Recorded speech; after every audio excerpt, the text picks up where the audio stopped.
Hey guys, welcome back to my YouTube channel easy to live. और आज का आपने इंट्रो देख लिया होगा वीडियो का। तो विजिट टू शिकारपुर में आपको जो कुछ भी देखने को मिलेगा इस वीडियो के आगे वो सब आपने देख लिया, क्लिप्स उसकी आपने देख ली।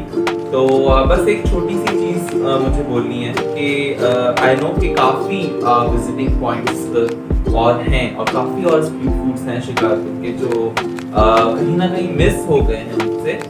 पर यार मेरे पास सिर्फ एक दिन था शिकारपुर को विजिट करने के लिए, इसलिए उस एक दिन में मुझसे जितना हुआ मैंने उतना किया।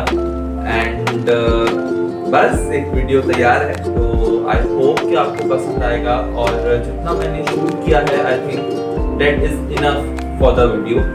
सो बाकी जो रह गया है वो इंशाल्लाह आने वाले वक्त में हम ज़रूर करेंगे कवर अप। सो अभी ज़्यादा एक्सप्लेन नहीं करते हैं, आपका टाइम भी वेस्ट नहीं करते। तो अभी आप जाओ और पूरी वीडियो कंप्लीट देखना। आई होप कि आपको बहुत पसंद आएगी इंशाल्लाह।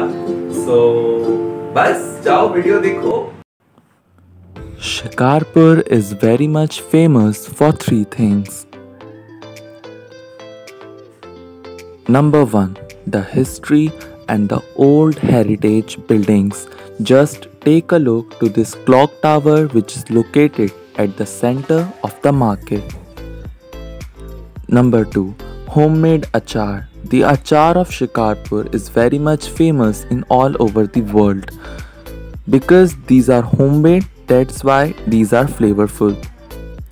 Number 3, traditional sweets and street food.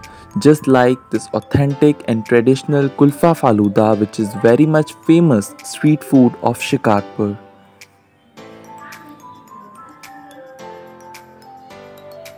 Other street foods like papdi chaat, bun kebab, and aloo tikki are the famous street foods of Shikarpur.